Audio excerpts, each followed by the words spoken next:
પંચમહાલના ઘોગંબા તાલુકાના બોરિયા ગામમાં રીંછના આંટાફેરાથી સ્થાનિકોમાં ફફડાટ વ્યાપી ગયો છે। માનવ વસાહતમાં રીંછની હાજરીથી વન વિભાગે લોકોને સાવચેત રહેવા અપીલ કરી છે।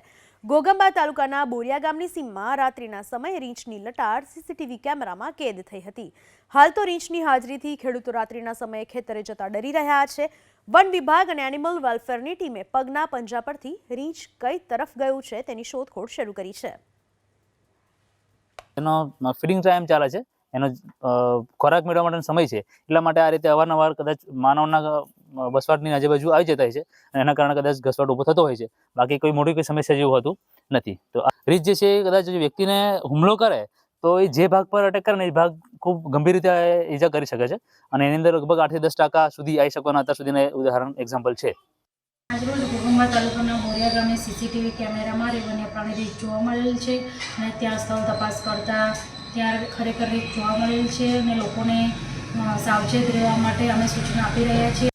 ઘોગંબા તાલુકાના બોરિયા ગામે મોડી રાત્રે રીંછ છે આંટાફેરા આ વિસ્તારમાં કર્યા હતા। જેના દ્રશ્યો આપ જોઈ રહ્યા છો, જે બોરિયા ગામના જે કરાર ડેમને જોડતો આ માર્ગ છે, અહીંયા નજીકના જે એક મકાન આવેલું છે ત્યાં સીસીટીવી મૂકવામાં આવે છે। તે સીસીટીવીની અંદર જે આ રીંછ દેખાયો હતો અને ત્યારબાદ આ વિસ્તારમાં રીંછ આંટાફેરા કરતા હોવાનું માલુમ પડ્યું હતું। આ વિસ્તારના ખેડૂતો આપણી સાથે છે, તેમની સાથે વાત કરીશું।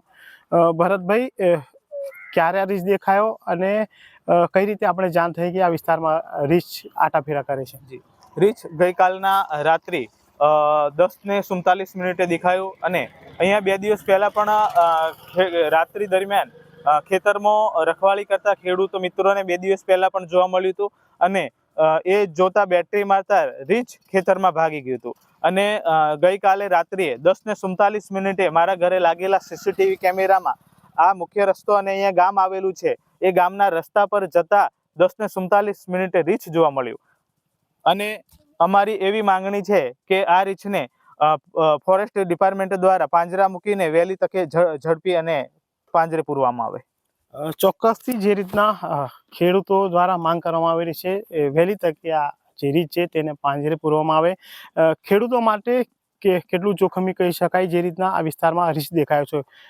જી બિલકુલ, ગઈ રાત્રે 10-11 વાગ્યાના સમયમાં રીંછ અહીંયા દેખાયો હતો અને ગામ લોકોમાં ડરનો માહોલ છે। ગામ લોકોની એવી માંગણી છે કે આ રીંછને જલ્દીથી જલ્દી પકડવામાં આવે અને ગામ લોકોના હિત માટે ફોરેસ્ટ વિભાગને અમે અપીલ કરીએ છીએ કે અહીંયા કોઈ પાંજરું મૂકી અને આ રીંછને પકડી લેવામાં આવે।